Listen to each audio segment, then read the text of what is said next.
आपने जब भी मुझे देखा होगा इस वीडियोस में, तो हमेशा मैं न्यूमरोलॉजी की बात करती हूँ, नंबर्स की बात करती हूँ। तो कोई तो बात होगी। हमारे ना कुछ नंबर होते हैं जो हमें ऑकल्ट की तरफ लेकर ही जाते हैं। ऐसा मैंने सुना था अरविंद सूद सर से बहुत साल पहले, जब वो टीवी प्रोग्राम भी करते थे, वो कुछ नंबर बताते थे। और मैंने फिर एक्सपीरियंस किया कि मैंने कभी सोचा भी नहीं था कि मेरे फैमिली में भी कुछ ऐसा नहीं है कि कोई एस्ट्रोलॉजी में हो या कि कोई न्यूमरोलॉजी में हो। मेरा कैसे इंटरेस्ट बनता गया और मैं कैसे ऑकल्ट की तरफ आ गई, पता नहीं चला, न्यूमरोलॉजी की तरफ आ गई। आज तो एस्ट्रोलॉजी से शुरू किया था मैंने, लेकिन मुझे लगा वो सीखने में बहुत बहुत परफेक्ट होने में बहुत बहुत साल लगते हैं। तो वो भी मैं सीखती हूँ और मैंने काफ़ी उसका भी आगे तक कर लिया है। लेकिन अभी भी मुझे जितना न्यूमरोलॉजी खींचती है अपनी तरफ, उतना वो नहीं खींचती। क्यों? क्योंकि ये बड़ी एक सिंपल सी साइंस है। इसको नंबर्स की एक्चुअली साइंस नहीं कहेंगे, लैंग्वेज है। नंबर्स को अगर आप पढ़ना सीख जाओ, अगर वो क्या कहना चाहते हैं डेट ऑफ बर्थ में सीख लो, जो कि जिस इसमें मैं न्यूमरोलॉजी की तरफ आने में, मुझे मोटिवेट करने में अरविंद सूद सर का बहुत बड़ा हाथ है। हालांकि कभी मुझे उनसे मिलने का सौभाग्य नहीं मिला, लेकिन वो मेरे गुरु, मैं मानती हूँ उनको। क्योंकि उनका जो जैसे वो समझाते हैं वो बहुत प्रैक्टिकल वे है, कोई वहम नहीं, कोई कुछ नहीं। तो हमें, तो मुझे लगा कि इसमें जाना ज़्यादा अच्छा है।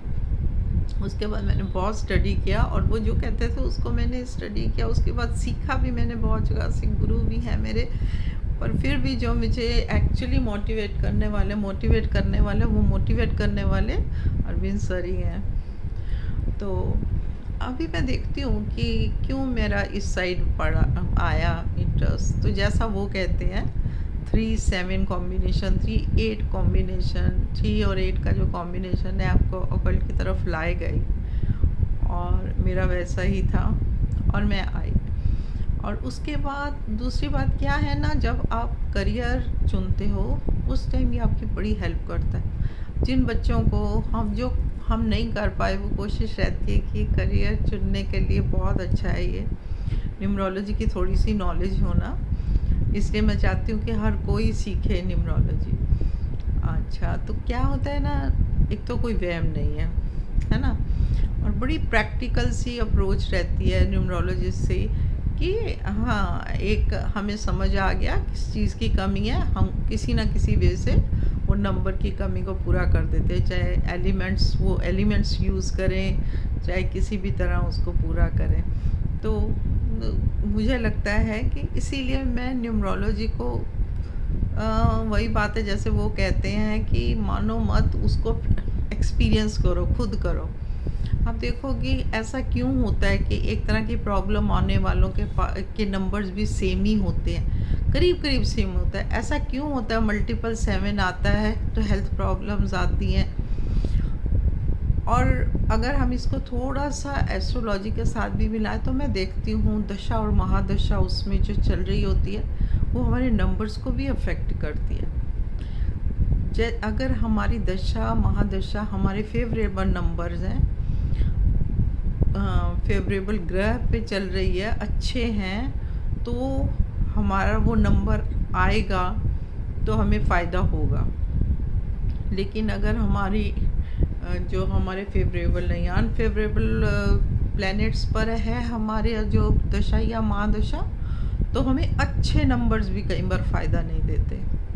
इसलिए थोड़ा सा इतना मैं मानती हूँ कि दशा और महादशा भी थोड़ी देख लेनी चाहिए, तो हम ज़्यादा एक्यूरेटली किसी को गाइड कर सकते हैं इस मामले। क्योंकि अगर पूरी तरह ना कर पाओ तो इनकम्प्लीट सा लगता है। तो थोड़ा सा दशा और महादशा को देख लेना चाहिए। इसलिए हमें एस्ट्रोलॉजी का भी थोड़ी सी नॉलेज होनी बहुत ज़रूरी है। हमें ये पता होना चाहिए क्या हमें फ़ायदा देगा। जो फ़ायदा देगा उसको हमें, उसके सारे उपाय भी करने चाहिए। बड़े सिंपल उपाय होते हैं, नंबर्स के उपाय मैं दे ही चुकी हूँ अपने वीडियोस में, बहुत सिंपल होते हैं। तो मुझे लगता है कि आपको भी इसको ज़रूर एक्सपीरियंस करना चाहिए। एक्सपीरियंस करो और फिर बताओ। ऐसा है ना, बहुत अच्छी साइंस है। थैंक यू, अच्छा लगे तो सब्सक्राइब करना। Thank you.